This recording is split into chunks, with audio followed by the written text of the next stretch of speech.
हयात सहाबा। टॉपिक हज़रत अब्दुल्ला बिन हुज़ाफ़ा सहमी रज़ी अल्लाह ताला अन्हु का सख्तियाँ बर्दाश्त करना। हज़रत अबू राफ़े बयान करते हैं कि हज़रत उमर बिन ख़त्ताब रज़ी अल्लाह ताला अन्हु ने मुल्क रूम की तरफ एक फ़ौज भेजी जिसमें हुज़ूर सल्लल्लाहु अलैहि वसल्लम के सहाबा में से अब्दुल्ला बिन हुज़ाफ़ा नामी एक सहाबी रज़ी अल्लाह ताला अन्हु भी थे। उनको रूमियों ने गिरफ़्तार कर लिया, फिर उनको अपने बादशाह के पास ले गए जिसका लक़ब तागिया था। उसे बताया कि ये मोहम्मद सल्लल्लाहु अलैहि वसल्लम के सहाबा में से है। तो तागिया ने हज़रत अब्दुल्ला बिन हुज़ैफ़ा से कहा, क्या तुम इसके लिए तैयार हो कि तुम इस्लाम छोड़कर ईसाई बन जाओ और मैं तुम्हें अपने मुल्क और सल्तनत में शरीक कर लूँ, यानी आधा मुल्क मैं तुम्हें दे दूँ। हज़रत अब्दुल्ला ने फरमाया, अगर तुम मुझे मोहम्मद सल्लल्लाहु अलैहि वसल्लम के दीन को पलक झपकने जितनी देर के लिए छोड़ देने पर अपना सारा मुल्क भी दे दो और अरबों का मुल्क भी दे दो तो मैं फिर भी तैयार नहीं होऊंगा। तो उस तागिया ने कहा, फिर तो मैं तुम्हें कत्ल कर दूंगा। उन्होंने कहा, तुम जो चाहे करो। फिर उसने हुक्म देने पर उनको सूली पर लटका दिया। उसने तीरंदाजों से कहा कि इस तरह इन पर तीर चलाओ कि इनके हाथों और पैरों के पास से तीर गुजरे, जिससे ये मरने ना पाएं और डर जाएं। इसलिए उन्होंने ऐसा ही किया। अब बादशाह ने उन पर ईसाई धर्म को फिर पेश किया, लेकिन ये इनकार करते रहे।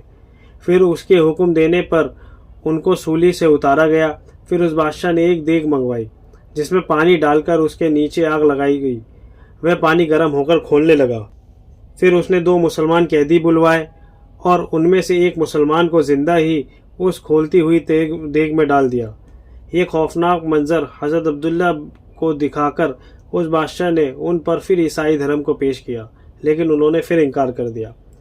अब बादशाह ने हुक्म दिया कि उनको जिंदा देग में डाल दिया जाए। जब सिपाही उनको देग की तरफ ले जाने लगे तो ये रो पड़े।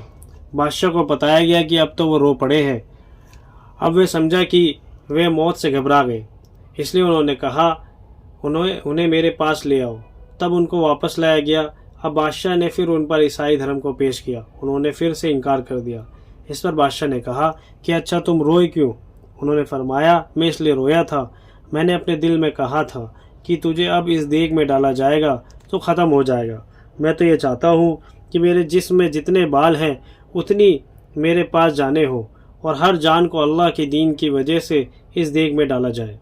तो मैं इस वजह से रो रहा था कि मेरे पास बस एक ही जान है। उस तागिया बादशाह ने उनके इस जवाब से मुतासिर होकर कहा, क्या ये हो सकता है कि तुम मेरे सर का बोसा ले लो और मैं तुम्हें छोड़ दूँ? हज़रत अब्दुल्ला ने उससे कहा कि मेरे साथ बाकी तमाम मुसलमान कैदियों को भी छोड़ दोगे? बादशाह ने कहा, हाँ, बाकी तमाम मुसलमान कैदियों को भी छोड़ दूंगा। हज़रत अब्दुल्ला फरमाते हैं, मैंने अपने दिल में कहा, यह अल्लाह के दुश्मनों में से एक दुश्मन है, मैं इसके सर का बोसा लूँगा, ये मुझे और तमाम मुसलमान कैदियों को छोड़ देगा। इससे तो सारे मुसलमानों का फ़ायदा हो जाएगा। मेरा दिल तो इस काम को नहीं चाह रहा था, लेकिन मुसलमानों के फ़ायदों के लिए कर लेता हूँ। चलो, इसमें कोई हरगिज़ नहीं। इसलिए बादशाह के करीब जाकर उन्होंने उसके सर का बोसा लिया। बादशाह ने सारे कैदी उसके हवाले कर दिए। ये उन सब को लेकर हज़रत उमर रज़ियल्लाहु अन्हु की खिदमत में हाजिर हुए और हज़रत उमर रज़ियल्लाहु अन्हु को सारे हालात बताए। तो हज़रत उमर रज़ियल्लाहु ने फरमाया कि हर मुसलमान पर ज़रूरी है कि वह अब्दुल्ला बिन हुज़ाफ़ा के सर का बोसा ले और सबसे पहले मैं लेता हूँ। तब हज़रत उमर रज़ियल्लाहु ने खड़े होकर उनके सर का बोसा लिया ताकि अल्लाह ताला के दुश्मनों को चूमने की जो नागवारी हज़रत अब्दुल्ला के दिल में थी वह दूर हो जाए।